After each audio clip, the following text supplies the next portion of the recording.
मीरपुर गांव में बुद्धू रहता था। बुद्धू के वालिदैन नहीं हैं। बुद्धू के अंदर कोई चालाकी न होने की वजह से सब उसको बुद्धू ही कहते हैं। बुद्धू गांव के बाहर रेलवे स्टेशन पर चाय की एक दुकान पर काम करता है। बुद्धू सुबह उठा और चाय की दुकान पर सफाई करने लगा। तभी दुकान के मालिक हरिचंद वहाँ पर तशरीफ लाए। अरे बुद्धू, नागेंद्र नहीं आया? नहीं मालिक, अभी नहीं आया। आज दुकान के सामान का इंतजाम कैसे करें? वो खास चाय पत्ती तो वहीं मिलती है जहाँ से 3 रास्ते मिलते हैं और वो सिर्फ नागेंद्र ही ला सकता है। मालिक, उन रास्तों पे कोई और क्यों नहीं जा सकता? अरे तू बददिमाग है क्या? उस गांव के सिर्फ 3 ही रास्ते हैं, जिसमें पहला रास्ता नदी से होकर जाता है, दूसरा रास्ता कांटों से भरा हुआ है और तीसरा रास्ता आग के अंगारों से भरा हुआ है। फिर नागेंद्र आग में जलता क्यों नहीं है? तू सच में बुद्धू ही है। अरे बेवकूफ, नागेंद्र पहले रास्ते से नदी पार करके जाता है, बाकी 2 रास्ते तो उसके बाप के औकात से बाहर हैं। अच्छा चल, मैं अब रुखसत होता हूँ। नागेंद्र आए तो मुझे बुला लेना। हरिचंद बुद्धू को जिम्मेदारी देकर चला गया। बुद्धू चाय बनाने लगा और रेलवे स्टेशन से उतरने वाले लोगों को चाय बेचने लगा। तभी नागेंद्र भी आ गया और बुद्धू जल्दी से दौड़कर हरिचंद को बुला लाया। अरे बुधिया भाई, हमारा शेर आया है, इसको एक बढ़िया चाय पिलाओ। बुद्धू नागेंद्र के लिए चाय लेकर आता है। कहिए साहब, कितना माल लाना है? नागेंद्र, तुम्हारी वजह से हमारा कारोबार बढ़िया चल रहा है। दूर दूर से लोग चाय पीने आते हैं यहाँ पर। हाँ तो और क्या ये आसान बात है? मौत के मुंह में कदम रख के चाय पत्ती लाता हूँ मैं। हाँ, जाओ और जल्दी से ले आओ। और सुनो, ये पता किसी को बताना मत कि तुम कहाँ से और किससे चाय पत्ती लेकर आते हो। मैं चाय पत्ती तो लेकर आऊँगा, लेकिन मुझे अब 5000 रुपए चाहिए। इतने पैसे? लेकिन क्यों? जान जोखिम में डाल कर जाता हूँ मैं, लेकिन इतने पैसे तो मैं पूरे महीने में भी नहीं कमा पाता हूँ। देखो, अगर आपको अपना कारोबार चलाना है तो आपको पैसे तो देने होंगे, वरना मैं तो जा रहा हूँ। चाहे मेरा कारोबार चले या ना चले, लेकिन मैं इतने पैसे नहीं दे सकता, क्योंकि इससे तो मेरी लागत भी नहीं निकलेगी और मैं ही डूब जाऊंगा। ठीक है, जा रहा हूँ। बुद्धू भी वहाँ खड़े होकर उनकी सारी बातें सुन रहा है। मालिक, क्या मैं चाय पत्ती लेकर आ सकता हूँ? अरे तेरा दिमाग खराब हो गया है क्या? तूने एक कहावत नहीं सुनी क्या? जिसका काम उसी को साजे। तेरे बस का नहीं है ये, तू सिर्फ चाय बना। मैं एक बार कोशिश तो कर सकता हूँ।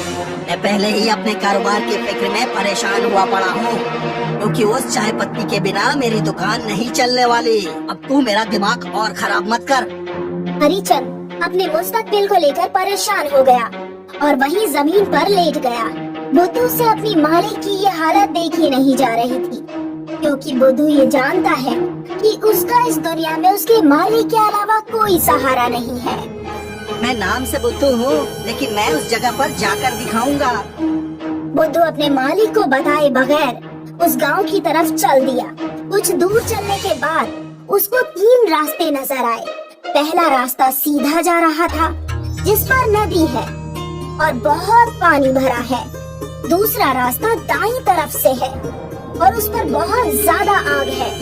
जब बुद्धू बाईं तरफ देखता है तो डर जाता है, क्योंकि उस तरफ आग के दहकते हुए अंगारे हैं। या खुदा, ये कैसे रास्ते हैं? मैं कैसे जाऊंगा अंदर? लेकिन मुझे जाना होगा, क्योंकि मैं अपने मालिक की ऐसी हालत नहीं देख सकता।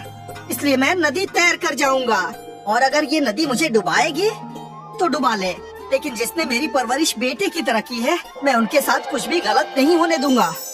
बुद्धू हाथ जोड़कर आंखें बंद करके डरते हुए नदी में कदम रखता है, लेकिन तभी बुद्धू को महसूस होता है कि जैसे नीचे कोई रास्ता है। बुद्धू ने आंखें खोलकर देखा तो उसके पैरों के नीचे रास्ता है। नदी के ऊपर एक रास्ता बन गया।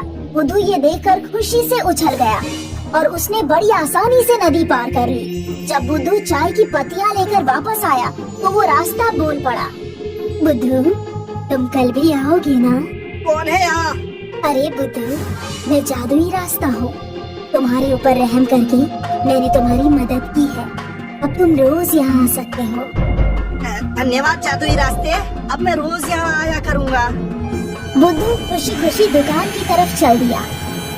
बुद्धू हरिचंद को बिना इत्तला किए दुकान से गया था, इसीलिए हरिचंद बहुत गुस्से में था और बुद्धू का बेसब्री से आने का इंतजार कर रहा है। और अभी उसकी नजर मुस्कुराते हुए बुद्धू पर पड़ गई। बुद्धू को मुस्कुराता हुआ देखकर हरिचंद के गुस्से में उबाल आ गया। उसने एक डंडा उठाया और बुद्धू को पीटना शुरू कर दिया। कहाँ गया था? मैं जादुई रास्ते से आपके लिए चाय पत्ती लाने गया था। बुद्धू ने चाय की पत्तियां हरिचंद के हवाले कर दी। ये देखकर हरिचंद को बहुत हैरानी हुई और बहुत रोना भी आ गया। उसने बुद्धू को गले लगा लिया और अपना बेटा मान लिया। ज्यादा पैसों के लालच में नागेंद्र ने खुद अपने पेट पर लात मार ली थी, इसलिए अब उसने बुद्धू पर नजर रखनी शुरू कर दी और एक दिन बुद्धू को जादुई रास्ते के पास रोक लिया। अरे बुद्धू रुको, तुम इसमें डूबकर मर जाओगे। नहीं नहीं भाई, मैं इसमें नहीं डूबूंगा, ये एक जादुई रास्ता है। बुद्धू ने अपने भोलेपन में सारी बात उसे बता दी। अच्छा बेटा, तुम तो बड़े खिलाड़ी निकले, तुम्हारा कुछ न कुछ करना होगा। नागेंद्र ने बुद्धू को एक पेड़ से बांध दिया। अरे भैया क्या कर रहे हो? अब तो यहीं मर, कोई जंगली जानवर आएगा और तुझे खा जाएगा। नागेंद्र ने जैसे ही नदी में कदम रखा, नदी ने उसे अपनी तरफ खींच लिया और तीनों रास्ते आपस में मिल गए। अब नागेंद्र आग में जलता रहा और पानी में भी डूबता रहा। कुछ देर तड़पने के बाद उसकी मौत हो गई और रास्तों से आवाज आई, हम तीनों जादुई रास्ते सिर्फ भोले भाले मासूम लोगों पर ही रहम करते। जो भी हमारा चालाकी से नाजायज फायदा उठाता है, हम उसका यही हाल करते हैं। आओ बुद्धू, चाय की पत्ती ले जाओ और ये 2 मटके भी उठा लो। बुद्धू हीरे जवाहरात से भरे 2 मटके लेकर दुकान पर पहुंचा और हरिचंद ने 1 महीने में ही एक बड़ा होटल खोल लिया, जिसमें वो चाय उसकी ब्रांड बन गई और बुद्धू का निकाह हो गया। बुद्धू अभी भी उन जादुई रास्तों की मदद से चाय की पत्तियां लेकर आता है, जिसकी वजह से दूर दूर तक उसकी मकबूलियत फैल गई। मीरपुर गांव में बुद्धू रहता था। बुद्धू के वालिदैन नहीं है। बुद्धू के अंदर कोई चालाकी न होने की वजह से सब उसको बुद्धू ही कहते हैं। बुद्धू गांव के बाहर रेलवे स्टेशन पर चाय की एक दुकान पर काम करता है। बुद्धू सुबह उठा और चाय की दुकान पर सफाई करने लगा। तभी दुकान के मालिक हरिचंद वहां पर तशरीफ लाए। अरे बुद्धू, नागेंद्र नहीं आया? नहीं मालिक, अभी नहीं आया। राज दुकान के सामान का इंतजाम कैसे करें? वो खास चाय पत्ती तो वहीं मिलती है जहाँ से 3 रास्ते मिलते हैं और वो सिर्फ नागेंद्र ही ला सकता है। मालिक, उन रास्तों पे कोई और क्यों नहीं जा सकता? अरे तू बददिमाग है क्या? उस गांव के सिर्फ 3 ही रास्ते हैं, जिसमें पहला रास्ता नदी से होकर जाता है, दूसरा रास्ता कांटों से भरा हुआ है और तीसरा रास्ता आग के अंगारों से भरा हुआ है। फिर नागेंद्र आग में जलता क्यों नहीं है? वो सच में बुद्धू ही है। अरे बेवकूफ, नागेंद्र पहले रास्ते से नदी पार करके जाता है, बाकी 2 रास्ते तो उसके बाप के औकात से बाहर हैं। अच्छा चल, मैं अब रुखसत होता हूँ। नागेंद्र आए तो मुझे बुला लेना। हरिचंद बुद्धू को जिम्मेदारी देकर चला गया। बुद्धू चाय बनाने लगा और रेलवे स्टेशन से उतरने वाले लोगों को चाय बेचने लगा। तभी नागेंद्र भी आ गया और बुद्धू जल्दी से दौड़कर हरिचंद को बुला लाया। अरे बुधिया भाई, हमारा शेर आया है, इसको एक बढ़िया चाय पिलाओ। बुद्धू नागेंद्र के लिए चाय लेकर आता है। कहिए साहब, कितना माल लाना है? नागेंद्र, तुम्हारी वजह से हमारा कारोबार बढ़िया चल रहा है। दूर दूर से लोग चाय पीने आते हैं यहाँ पर। हाँ तो और क्या ये आसान बात है? मौत के मुंह में कदम रख के चाय पत्ती लाता हूँ मैं। हाँ, जाओ और जल्दी से ले आओ। और सुनो, ये पता किसी को बताना मत कि तुम कहाँ से और किससे चाय पत्ती लेकर आते हो। मैं चाय पत्ती तो लेकर आऊँगा, लेकिन मुझे अब 5000 रुपए चाहिए। इतने पैसे? लेकिन क्यों? जान जोखिम में डाल कर जाता हूँ मैं, लेकिन इतने पैसे तो मैं पूरे महीने में भी नहीं कमा पाता हूँ। देखो, अगर आपको अपना कारोबार चलाना है तो आपको पैसे तो देने होंगे, वरना मैं तो जा रहा हूँ। चाहे मेरा कारोबार चले या ना चले, लेकिन मैं इतने पैसे नहीं दे सकता, क्योंकि इससे तो मेरी लागत भी नहीं निकलेगी और मैं ही डूब जाऊंगा। ठीक है, जा रहा हूँ। बुद्धू भी वहाँ खड़े होकर उनकी सारी बातें सुन रहा है। मालिक, क्या मैं चाय पत्ती लेकर आ सकता हूँ? अरे तेरा दिमाग खराब हो गया है क्या? तूने एक कहावत नहीं सुनी क्या? जिसका काम उसी को साजे। तेरे बस का नहीं है ये। तू सिर्फ चाय बना। मैं एक बार कोशिश तो कर सकता हूँ। मैं पहले ही अपने कारोबार की फिक्र में परेशान हुआ पड़ा हूँ, क्योंकि उस चाय पत्ती के बिना मेरी दुकान नहीं चलने वाली। अब तू मेरा दिमाग और खराब मत कर।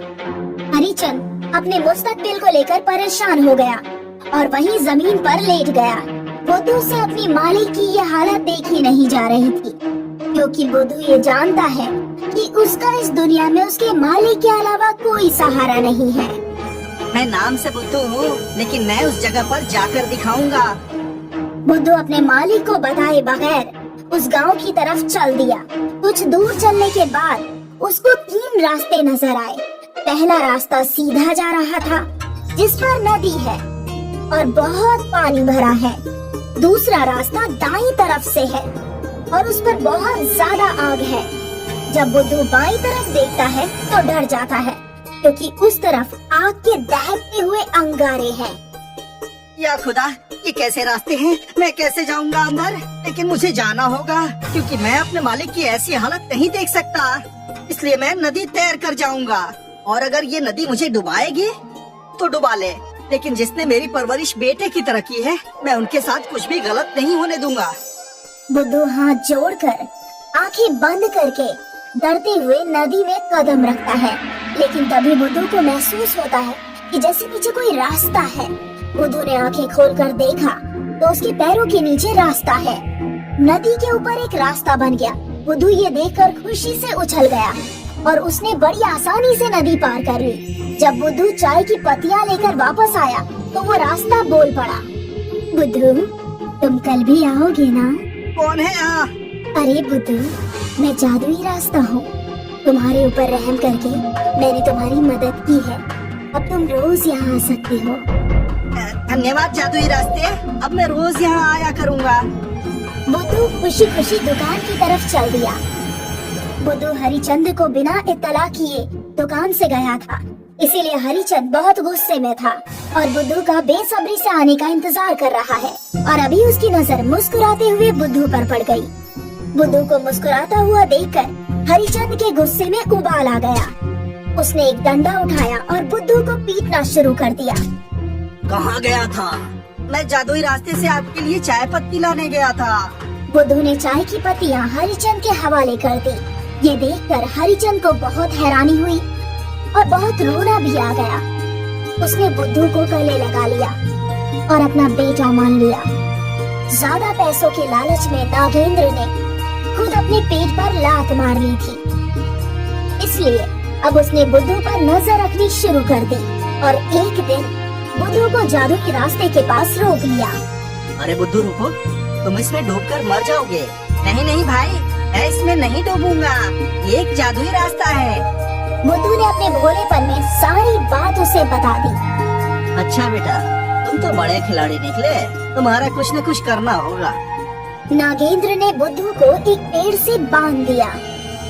अरे भैया, क्या कर रहे हो? अब तो यहीं मर, कोई जंगली जानवर आएगा और तुझे खा जाएगा।